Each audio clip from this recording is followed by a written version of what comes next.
Тэгээ ерөнхий сайд нэг юм хоёр санал хэлэх гэсэн. Яг өнөө маргаашгүй нэг маш чухал хоёр асуудлыг шийдэд өгөх хэрэгтэй байна. Нэгдүгээрт энэ жил бид нар энэ урдаас нүүрс оруулж ирж төлж байгаа. Тэгээ маш олон хүн айдастай эргэлзэж тэнэгэлзэж байна. Энэ нүүрс ер нь болж гэнэ үү, болохгүй байна уу? Олон хүмүүс толгой төрөө эргэлээ би хаа өдлөө гэж байна. Тэгэхээр энэ эргэлзээг тайлсан, энэ нүүрсээ түлээж цаашаа явж болно, болохгүй гэснийг нэг тодорхой хариу хийсэн хариуцлагатай мэдээллүүд хийж өгмөр байна. Болж байгаа юм уу, болохгүй юм. Хоёрдугаарт нь ханиад хүндрэлтэй энэ вирустэй маш хүнд байдалд орчод байна. Та бас эмнэлгээр дээр нэлээд явж явах шиг байна. Одоо нэг ийм хэд хоногтой энэ ковидын үе шиг тодорхой цаг хугацаанд энэ эмнэлгүүдийн нөхцөл байдлуудыг мэдээлж ямаар энэ ор хаана боломжтой байгаа юм, эмч хаана үзэх боломжтой байгаа. Тэгэхгүй бол ингээд хүүхдүүдээ аваад халуурсан хүүхдүүдэд тэрвэрэд эмнэлэг хийсээд оролдохгүй ингээд яваад байна. Тэгэхээр бүр ингээд өдрө болгон мэдээлэл заагаад тийшээ гэдэг ингээд өгөхгүй бол маш хүнд байдалтай байна. Тэгээ мэдээж өөрөө бас яваад ах шиг байна. Тэгээд энэний юугаа энэ Чимбэрэн сайд өдрө болгон гарч ирээд ингээд хилээд амирх юм. Тэгээ нэг хурал хийсэн боловсролын яам руу нэг бичиг бичсэн сурагтай нэг тим хурал хийгээл ингээд өнгөрөх шиг боллоо.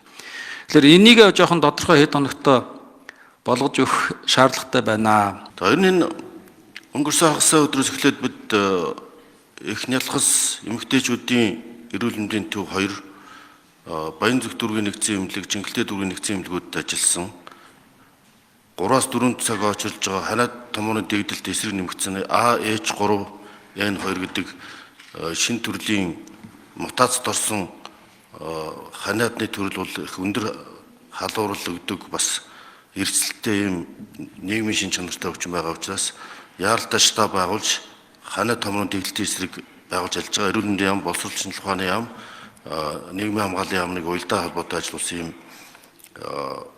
урьдчилан сэргийлэх нийгмийн эрүүл мэндийн төвөөр бас урьдчилан сэргийлэх мэдээллийг бүх телевизүүдээр бас явуулж байгаа. Яаж урьдчилан сэргийлэх хамгаалах вэ? За бүх сургуулиудад урьдчилан сэргийлэх халдвар хамгааллын дэглэм тогтоож маск зүүх урьдчилан сэргийлэх хичээл хаа завсарлуулахаас илүү ихний ээлжинд халдвар хамгааллын дэглэмээс сайжруулах чиглэлөгч.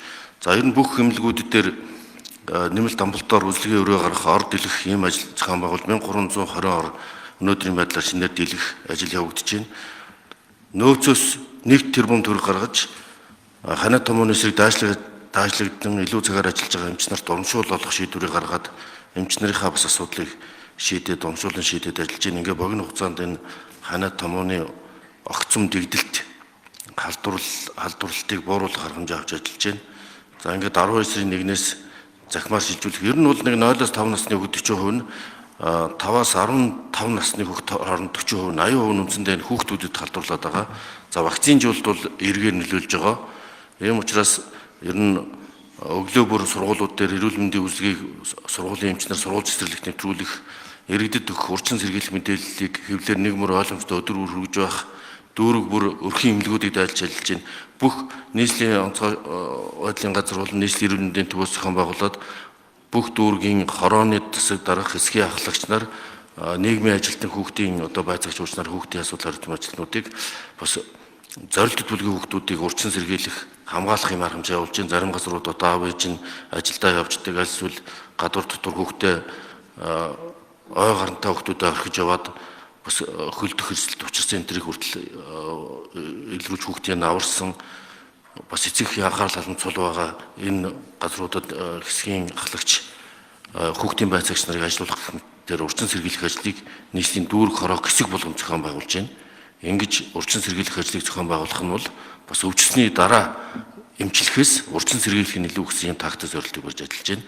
За энэ судалгаа тооцооллоор бол 12 сарын 15-ны үед оргил 10 дахь оргил үед